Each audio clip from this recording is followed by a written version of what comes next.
We got to get Chris some caffeine. We got to wake that guy up. Come on. Chris, put us to sleep. Come on.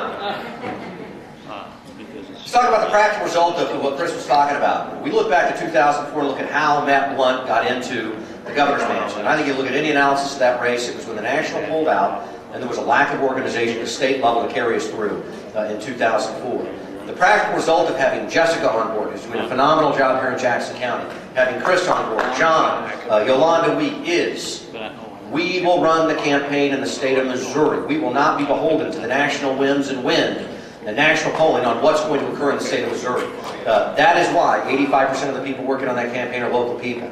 John's commitment, Yolanda's commitment, Chris's commitment, Jessica's commitment. Our commitment is, regardless of what happens, Missouri's in place, and we don't expect this to happen, but regardless of what happens, we're going to have a grassroots ground campaign here in the state of Missouri that's going to carry us through regardless. We are no longer going to be beholden to what occurs at the national level. With that, let's talk about the man with the plan, the king of sting, the master of disaster, the man we're all here for, John Temporiti, who's going to come up and say a few words to us.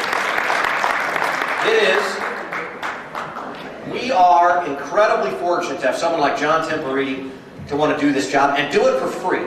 That's the great thing about it. And we are so fortunate to have him. We can already see, you can see it in this room, you can see it around the state, you can see the effect that he is having on this party, professionalizing the party, bringing in a level of organization, whether it's technology or otherwise, that we have not seen in decades. And that's due in no small part to the leadership of this man. Now, the least we can do here in Jackson County is give him a t-shirt, right? Now, do you have to report this on some disclosure form, this $8, you know? So on behalf of Jessica, and on behalf of the Jackson County Democratic Committee and Wayne, we wanted to make sure that we gave you this t-shirt from the Jackson County Democratic Committee. And by the way, Local 838 did the t-shirt. There's the one right there. So nobody called Jessica, get mad at her. 838. So without further ado, I'm going to turn it over to the man with the plan, the king of sting, the master of disaster, John Temporiti. Wow. I mean, isn't it great to be a Democrat?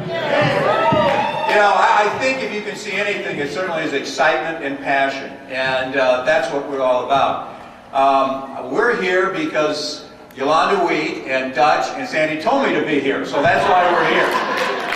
And as Dutch said, you know, the state party hasn't been back here since '68, which I think is a travesty. You know, what we're doing in the state is make sure everybody, everywhere, has an opportunity to be a part of the process. Because I really believe in people. I really do. And when people have the opportunity to be informed, be aware, they make the right choices. And that's why 234,000 Democrats came out than Republicans in the primary election.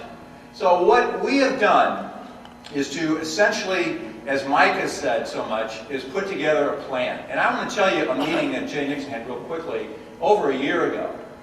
And he brought together, beginning to understand the dynamics of putting together the state. Mike Sanders, Charlie Dooley, County Executive of St. Louis County, myself and Jay got together at Jay's insistence, and he said, you know, here's how we need to start thinking about putting together the state. And obviously the rural areas, and here's who we need to be a part of.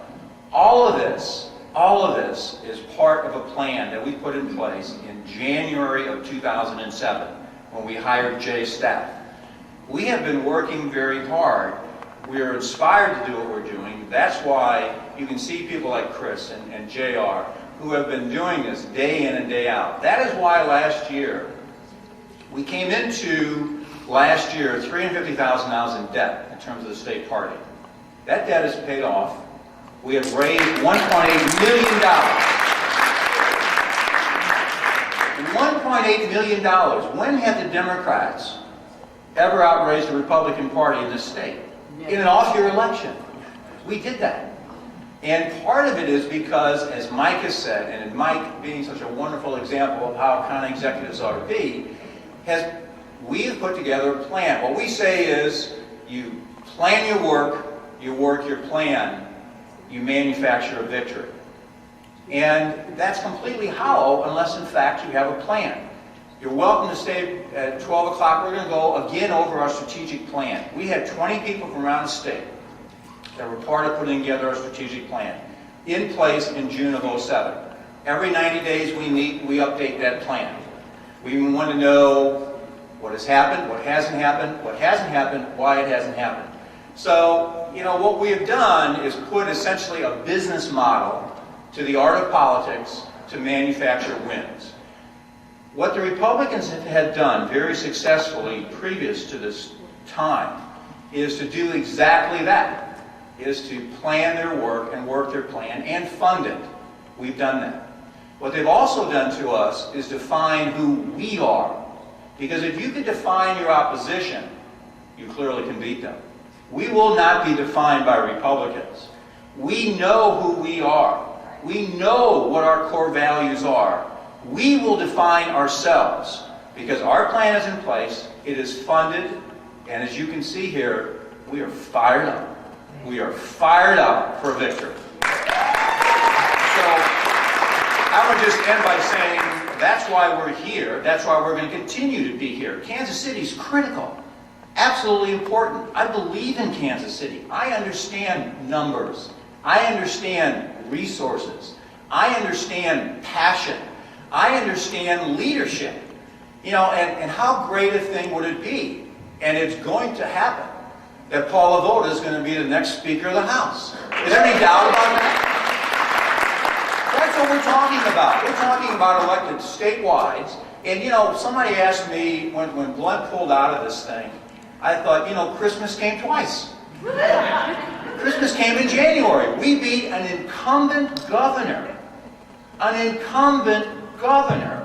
Without going to the ballot. Now, I've been chief of staff twice. Once in the city, once in the county. And trust me, I know what the powers of incumbency are. You got a lot of stuff to give up. You got a lot of stuff to do. And as bad as he is and was, he had a lot of things to come at us with. Well, he ain't even there. And now they're fighting about who's going to take that mantle. Aren't you loving this? Yes. This is like what we used to do. And we're not going to do that anymore. We are not going to do that anymore. Because what we have done through the leadership of the people that have been here speaking to you today, and that's why I'm so happy to be here, is still a sense of discipline on how we do things. I managed a law firm, and you talk about egos. I had 40 partners that all thought they knew what was supposed to happen in managing a law firm. And, they elected me to be on a management committee. We all have egos. We all have opportunities. But the thing is, Democrats know we have a big tent. Democrats know that we have a seat at the table for all of us. But you know what? We got to win first. So I appreciate all forms of opinions, all forms of opportunities and decisions and discretions and representations. But we have got to come together on our core values to win races. Because you know what? Otherwise, we don't have anybody to talk to. You can't talk to this governor. You can't talk to this House. You can't talk to this Senate. So unless we are smart about how we campaign, smart about who we define ourselves, and fund it, and we have funded it, we won't win. And if we don't win, there really is nothing to say, is there?